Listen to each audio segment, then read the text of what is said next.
right, welcome to another installment of X's and Omar, the Week 4, the preseason edition. Coming up this week, we're going to talk about what is ahead for the Dolphins in this final preseason game and, of course, preview the beginning of the season. Sun Sentinel Dolphins columnist Omar Kelly. The thirsty Omar Kelly. Yes, of course. So it's good to start the show right with a big old gulp of Gulp of water. Follow him on Twitter at Omar Kelly. I'm CBS 12 Sports Director Matt Lincoln. You can follow me on Twitter at Matt Lincoln TV. The real dress rehearsal, preseason game number 3, a win against the Falcons. 2-1 Dolphins. 2-1 Dolphins, and another pretty decent, what we saw anyway, from in the trenches. Both offensive line and defensive line won their battles against the Falcons. I think this is important that we point out that the Atlanta Falcons are probably a little bit more in the Miami Dolphins league. I think the Giants are as well, in terms of teams that should be hovering around 7-9, 9-7.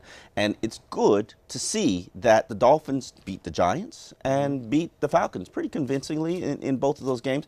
Yeah, not all your starters played. Yeah, not all of their starters played. But it's important that you start to build on successes instead of Cam Cameron's fail forward fast. And they've done that. They've built on some successes.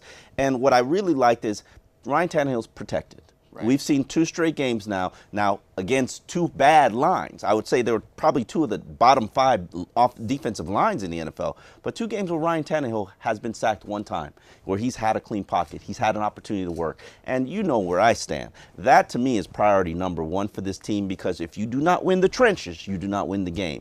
Then we've also seen them do a little bit better against the run. I thought it was very important that against this Atlanta Falcons team, which finished one of the top 5 rushing teams in the NFL last year, that they contained the edges, that they did a better job tackling. And against the first team starters, 7 carries, 10 yards. Very, very good. Very, very good. And that was without Ndamukong Suh for most of that game, because he suffered an ankle injury. To me, steps in the right direction with the trench play. Now we have to continue to see forward progress, because they're not where they need to be. When you're averaging 3.3 yards per carry and one of the top 5 rushing teams in the preseason, it clearly shows you there's still plenty of work to do. Well, we're basically through the meaty part of the preseason. Not going to see a lot against the Titans. So what are the big takeaways now from the preseason as a whole that we've seen from this team? To me, the things that you've learned from the exhibition season is Laramie Tunsil looks like he's ready to be a starting left guard. Talented, athletic, gives you a better presence in the pocket for the quarterback, because he's a better pass blocker than Dallas Thomas. However, he needs to take that next step as a run blocker, and that's where you're going to watch his development this season. Another area is the tackling issues. This is something that you have to take away in the preseason, primarily with the linebacker, Kiko Alonso, Jelani Jenkins, who's now sidelined by a knee injury, and then, Koa Misi, and safety, I'm going to throw Issa Abdul-Quddus in there as well. These guys have to be secure tacklers, because if they don't, then you're going to be producing big plays. You end up giving up 4 big plays per game. That's 80, 90 yards of free yardage that you get because you missed a tackle. That you cannot stand for. And then the other takeaway is Cameron Wake. We have seen Cam counted out so many times, and here are a lot of people were counting him out at 34. Could he come back from Achilles injury? Well, Cam looks pretty damn good to me 10 months after suffering an Achilles injury. And the question is Cam talented and healthy and still virile enough to be an every down pass rusher? Last year, he was used as a 3rd down back. He was used as a pass rushing specialist. Not a lot of people know this, but Derek Shelby, even when Cam Wake was healthy, was getting the bulk of the snaps. The question is Cam Wake an every down player? And I think we probably won't know that until the season, because he's on the snap count. The question is, does it matter? I mean, they don't need Cam Wake to be in there every single. I'd like him to be in there. I mean, if he's like, there was once a day 4 years ago where Cameron Wake was the best edge-setting defensive end in the NFL. That day is no longer here, but I need Cam to be playing on the field. He's one of your top 5 players. To have him off the field for 2 of 3 downs, to me, is just bad. Now, can he physically handle that? That's a different subject. And it's important, like Adam Gase says, that Cam Wake finishes the season in December and finishes the season well. A healthy Cam Wake is a dangerous player. We saw when he got healthy for 2 games, he gave you 7 sacks. I would love that kind of success ratio. That's the thing about defensive end, though. I mean, if they make 4 to 6 impact plays a game, then that's a huge game. So if he yeah. plays 20 snaps or plays 40 snaps, the fact that whatever it takes to have him make those plays. Joey Porter put it best to me one time, the illustrious Joey Porter, who's never shy on words, now coach with the Pittsburgh Steelers. As a pass rusher, as a defensive end, or a 3-4 outside linebacker, he explained, all I need is 3 victories a game. There you go. 3 victories a game, and I'm headed to the Pro Bowl. That's 3 wins. Now, you play 50 snaps, you get a lot of stalemates, but you win 3 times, that's a lot of times where you're putting teams in difficult situations. You're sacking the quarterback on 3rd down, or you're putting them at a 2-14 situation. You need 3 negative plays. You need to get in that quarterback's head. 3 victories a game, and you're headed to a Pro Bowl. I think Cam Wake can still do that. So some good news. There's certainly been some good news over the past week, but also some rough news regarding Dolphins and their health. Yeah. Let's start with some of these injuries. Mike Pouncey injures his other hip. The other hip, totally unhip. The fact that he has all these hip injuries. Hey, that's what happens with players' age, man. Could miss the first couple games. Yes. And we've got a guy who's never played an NFL game before, Anthony Steen, filling in center. How is this going to work? You know what? Mike Pouncey, a healthy Mike Pouncey, he's one of the top 5 players on the team as well, and one of the more important leaders. Having a healthy Mike Pouncey is very important. Now, Anthony Steen, I've watched him practice for 2 weeks. I've watched him play.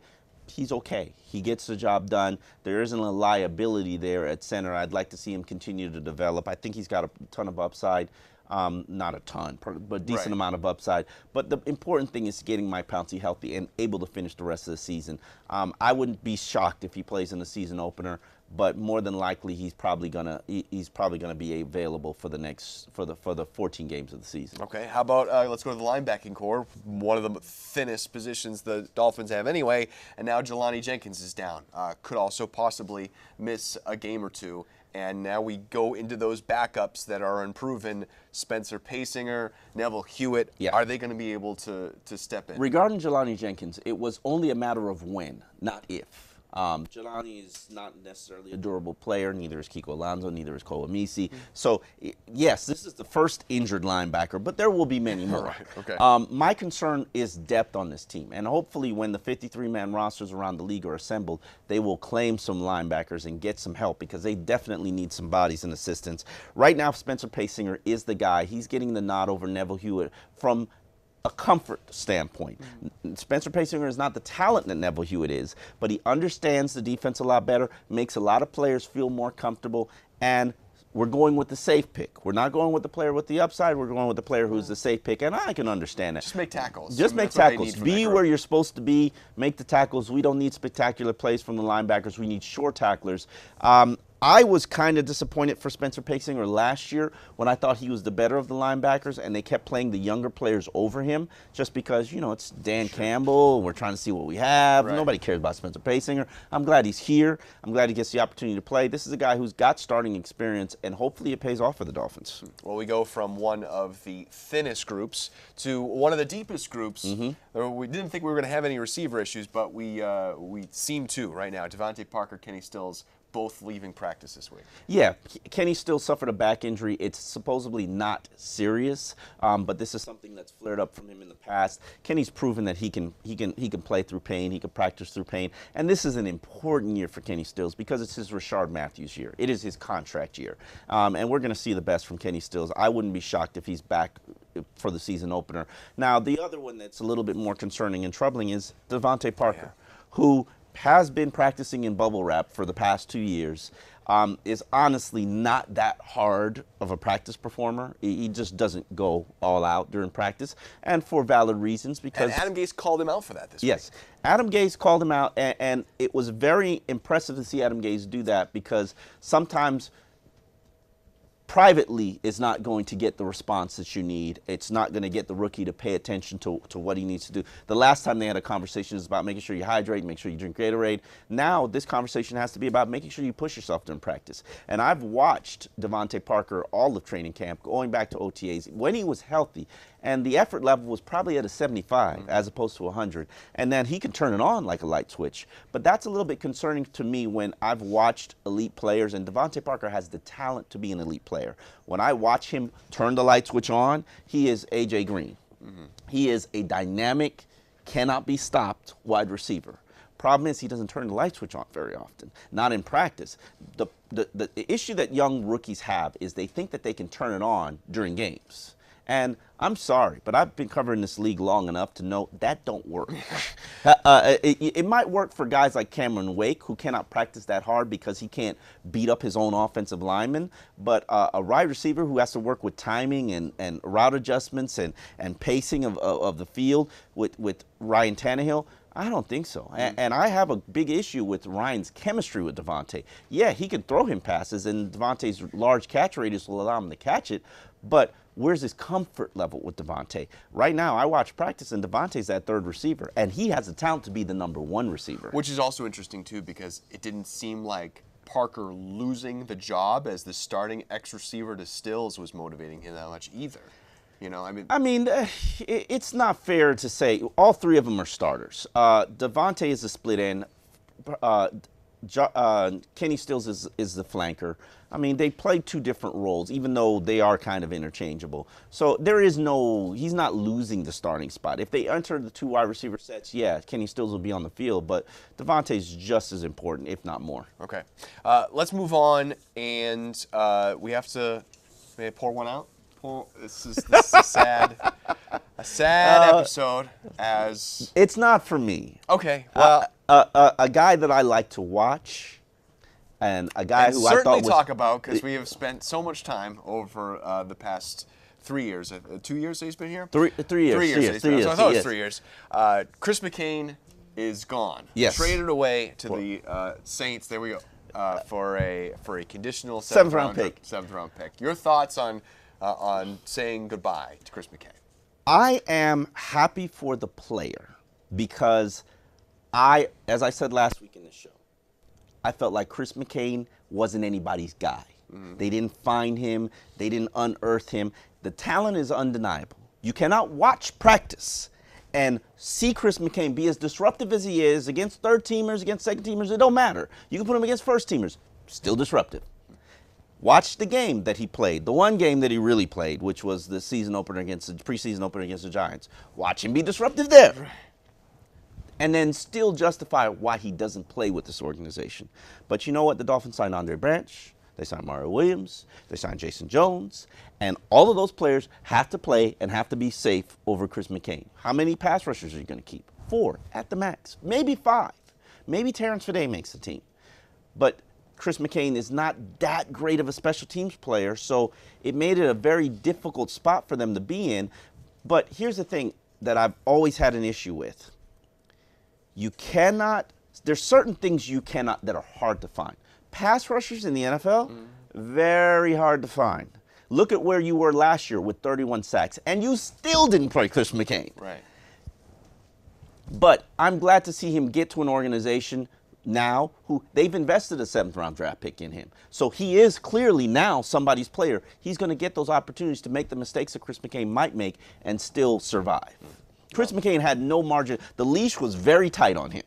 And the minute that he barked too loud, they put him right back in the doghouse. Yeah. He's a guy who spoke his mind too, and was a guy who went through a lot and had used everything that he had kind of gone through in college to motivate him to become better and fight better. And you're right, I think he deserves this opportunity. Part of the problem he didn't play was on Chris McCain. Oh, yeah, and I'm not saying it's... and I think he will acknowledge and admit Chris McCain's a dog, and he bites people sometimes. And he doesn't do everything that he's supposed to do. But I'm sorry. I've seen enough dogs who can not be contained, but get put on the field and they thrive, and coaches find a way to make them work. My concern is you won't have a good pass rush this season.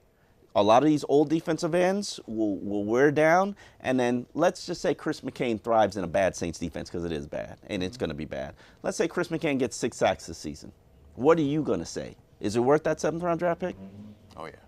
It's worth the 7th round draft pick? To have 6 sacks? No. I'm saying if Chris McCain thrives. You would have rather kept him for the 7th round draft. I'm glad to see him go, because I think he deserved an opportunity, and I think he deserved to be somebody's guy. But you're going to miss that talent, because I certainly miss watching him on the practice field. All right. So preseason game number 4 is coming up against the Titans. What are some of the issues that you might have so far in analyzing this roster? What's remaining? To me, I don't think a starting tailback has raised his hand. Jay Ajayi, we've seen nothing from during the preseason, whether it be opportunity. I've really seen very little during practice. And now, in defense of Jay Ajayi, they have not really worked on the running game that much. Now, Adam Gase has said they're using the preseason exhibition game to work on the running game. 92 carries, 3.3 yards per attempt. Now, a lot of those times, they're leading at the end of games, and they're trying to run the ball just to get rid of, kill the clock. But the run game isn't where it needs to be. And I would like to see Arian Foster. I doubt he's going to play in the 4th preseason game. No, he's 30 years old. Like, why would he play? But I would like to see Jay Ajayi get that work. He needs that work. Now, Kenyon Drake, young guy who's coming back from a hamstring injury, I'd like to see what he can do. I'm curious. Now, flipping that to the other issues, the cornerback spot. Xavier Howard is finally cleared to practice after sitting out most of training camp with a knee scope. I've watched him do full practices this past week. He's already inserted into the starting lineup, leapfrogging over Tony Lippett, and kid looks good. For me to say that he looks good, that should put it in perspective, because how often have I come here outside of Chris McCain and told you that a guy looks good? He's got physicality, he's got instincts, he's got ball skills, he's got an awareness, he's got size to him. Thank goodness. Yes, I have nicknamed him the Savior. Not because he will be the Savior, but because the Dolphins are basically basking and hoping, oh my God, please save our jobs. Because you can't purge the secondary that you just did, fire every cornerback in your unit, trade away every cornerback. Because they traded away or released their top 4 cornerbacks last year. Wow. Start all over. And then have the unit be bad? Bring in only one veteran. Oh, my God. What were you thinking? Well, we've been talking long. Let's get to some of our Twitter questions here, because we haven't really taken anything from you viewers. Let's go to Joe. What do you see with Gase practices that are better than previous coaches? Better than previous coaches. I don't think they have the physicality of Tony Sparano. I think Tony Sparano had some competitive one-on-one periods, and they were real competitive. I'm not seeing that, but I do see an offense that's tailor-made for this quarterback, and round of applause, because I've been crying out for the last 4 years, move the quarterback, move the pocket, play action, get him on the move. And it looks like Adam Gase is finally utilizing that. And I've watched Adam Gase call plays in practice, and I like that there's a rhythm and there's a flow to it. You won't see it in the preseason, but I think you'll see it in the regular season gets here. I like that he forces Ryan Tannehill to be more aggressive. If the pass is spotted to go to the end zone and a corner route, and you need to put it in this exact spot, that's the throw I want to see you throw, not check it down. And woo! It's been a relief to watch the practice the last 2 weeks when they've been installing in plays, as opposed to just letting Ryan do what he does and execute the offense, installing in specific plays to achieve specific things, because it's looked a lot different than what we've seen most of training camp. Was that first half against the Falcons a milquetoast? Because we saw it was basically 5 yards per attempt, really, or is that? No, that's your offense. That's your offense with select shots. Okay. That is the offense. Judge Ryan Tannehill on his ability to convert third downs and score touchdowns in the red zone. That's where perform when you're trailing in the 4th quarter, perform. Judge him as I've always consistently said, judge the quarterback on third downs, red zone, and 4th quarter performances. Those are the 3 areas Ryan Tannehill sucks at. I was going to say, but that's how the 3 specific areas that he's not good at. That's when a quarterback wins games. Right. And that's why Dolphins don't win games, because he sucks at them. Right. The whole offense, not fair to him, because there are a lot of pressures on third downs. The run game doesn't put you in good down and distance situations. Judge the offense, wink, wink, on those categories. All right, let's move on with a couple more Twitter questions that we have. Let's take it from Chris. What makes you sure Xavier Howard has the cornerback number 2 spot on lock? This will be his first preseason game that he's played, and you think that what he's shown in practice last week is enough? Let me ask you this question. Yeah, right. Have you seen Tony Lippett? I have seen Tony Lippett play. Okay. Conversation over. Right, listen, Bobby McCain, I think, is probably the third best cornerback. I think right now he's behind Michael Thomas as the nickel guy. Michael Thomas will probably begin the season as the starting nickel. But Tony Lippett is probably your fourth cornerback.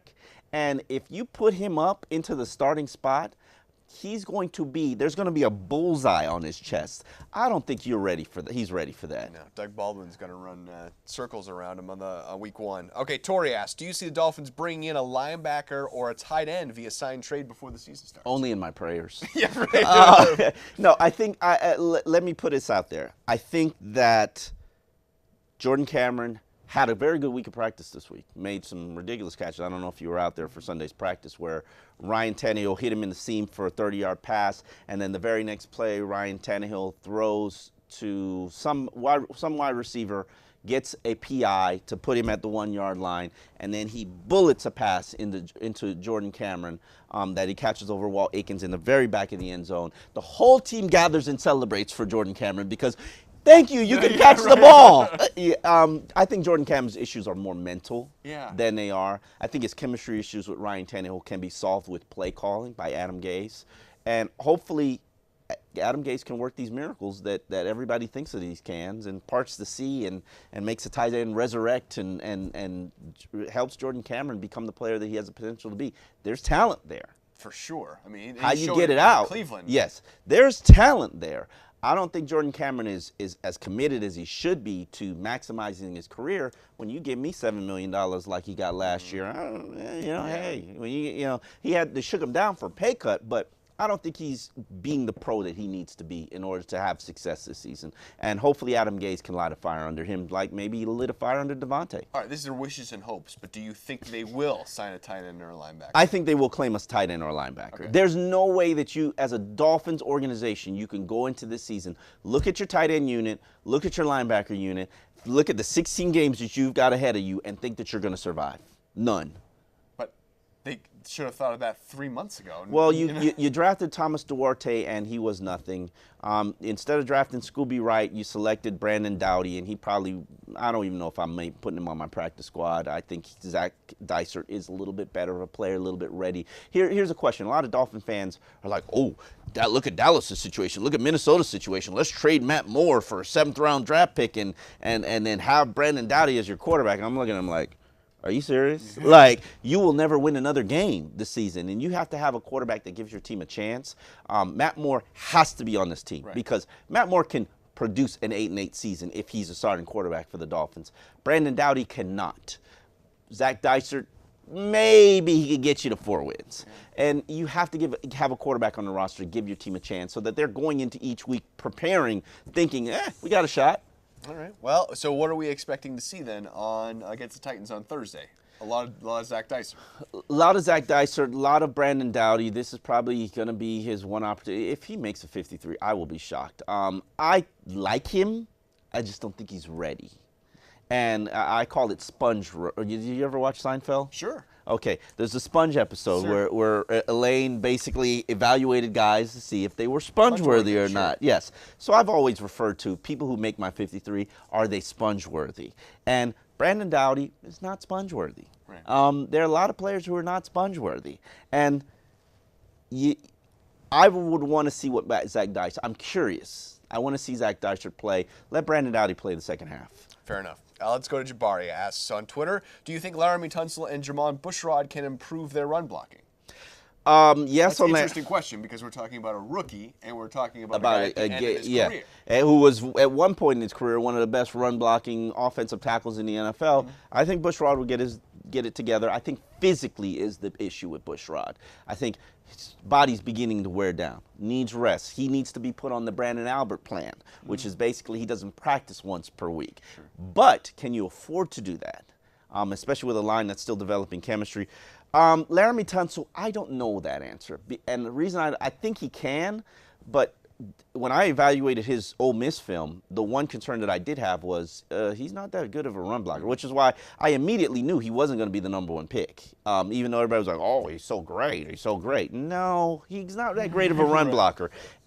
But I will trade your inability to run block for a clean pocket for Ryan Tannehill. Unfortunately, that's going to make us a 70% passing team.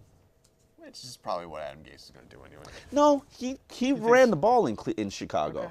Well, I mean, when you don't have a Peyton Manning, you're going to have to run the ball.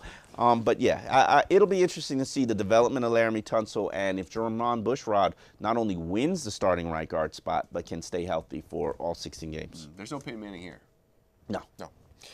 Barry on Twitter asks, what can we do to upgrade the cornerback position, or do we sink or swim with what we have? I think when Chris Culliver gets healthy and is able to play probably in the second half of the season, he's coming back from an ACL injury. He's going to be starting the season on the PUP. I think you have a chance to have 4 quality cornerbacks. The issues that you have right now is you're paper thin. You have no depth behind the top 3 guys, which are Byron Maxwell, Xavier Howard, and Bobby McCain. And then throw in Michael Thomas there in the mix because he's going to be splitting that nickel spot.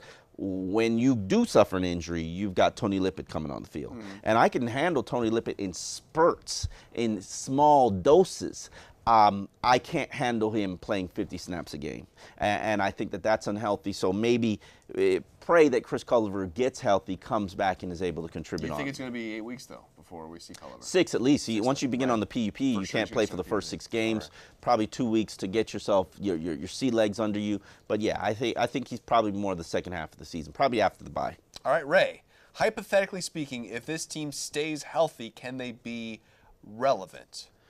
Relevant's an interesting question, I guess. Relevant is an interesting question. Does that mean in the playoff picture in December, let's say?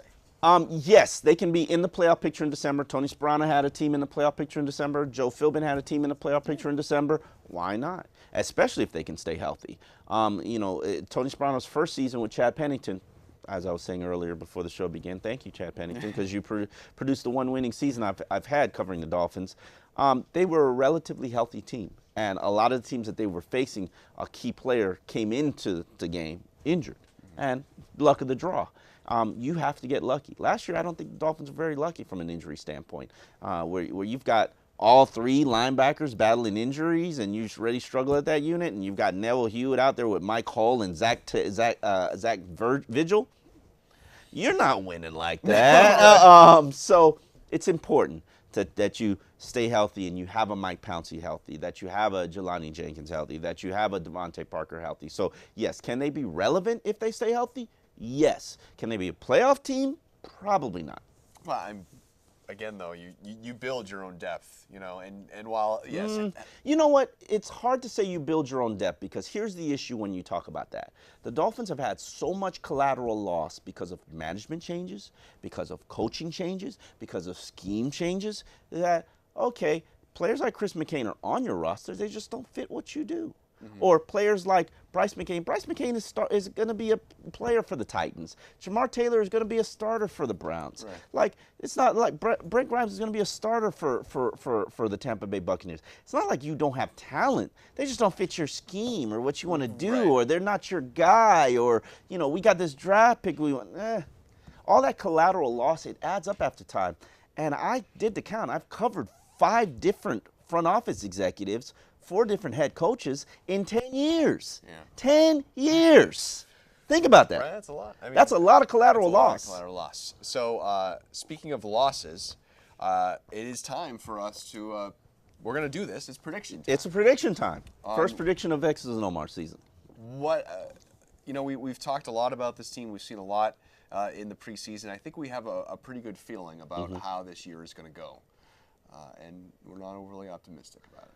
I'm excited to see it because I'm going to be able to identify whether or not a lot of young players can play or not. And I think that that's what this season is about for Adam Gase. If you think about Joe Philbin's first year, they added 1 major free agent, which was Richard Marshall, the cornerback. Everything else was just filler because they needed to identify what they had on their team and their roster. And I think that this is a good season for you to identify what you have, know who your quarterback is, know what Jay Ajayi can do, know what Devontae Parker is, know if you've got a tight end for the future, know if you've got an offensive line with Laramie Tunsil, know if Jordan Phillips can be a nose tackle, know if Kiko Alonso and Jelani Jenkins can get the job done in linebacker, know if some of these young cornerbacks, Bobby McCain, Tony Lippett, this isn't going to be a year. Basically know what you need to do to put yourself in a position to win. Go to the playoffs in 2007. Exactly. And I don't think this is a winning team from this standpoint. Your quarterback play is not good enough. Your depth is not good enough. Your trench play is not good enough. Those are 3 issues that are going to bite you in the butt during the season. And to me, all those 3 issues are worth 3 losses. Put on the schedule, throw on another loss, and playing the Patriots. I think your division is a tough division. I think this AFC East is a very tough division, and you're the weakling of the division. No shade intended, but you are the weakling of the division. So I will see this Dolphins team. I'm going to be optimistic and say they're going to be 7-9. Okay. Well, you did say earlier that they could go 8-8 with Matt Moore, is what you said. So I said Matt Moore has the potential to give you an 8-8 season. Ryan Tannehill has the potential to give you an 8-8 season too. Has he done it? Yeah, I mean, I think it's going to be very hard for this team to get momentum early in the season. That first trip to Seattle as a Bear, yeah. I don't think that they really the Patriots in Foxborough. They with played Jimmy 4 Garoppolo playoff teams in the first 7 games. Yeah. 4 playoff teams in the first 4 teams coming off playoffs in the first 7 games. That's tough. That's a tough start. Yeah. And I mean, do you really think that Tannehill is running this Gase offense at 100% click on week 1? I think by week 10 he will. Okay. And then I think then they're going to start playing better. Yep. So, yeah, they might struggle. They're going to be under 500 Humbled. most. And then, at the end of the year, we'll get a little What's your optimism, number on? and they'll finish 8-8. You got them finishing 8-8? Finish 8-8. All right. Hey. Because of the strength of finishing strong down the stretch. Cheers to an 8-8 season. I can't wait. Cheers. Cheers to the playoffs in 2017. All right. I can buy that. All right. Thank you so much for watching this week. If you're watching us live, hang on. We'll do X's and Omar overtime, and we'll answer some of your questions. And we will talk Seattle next week. Thanks for watching.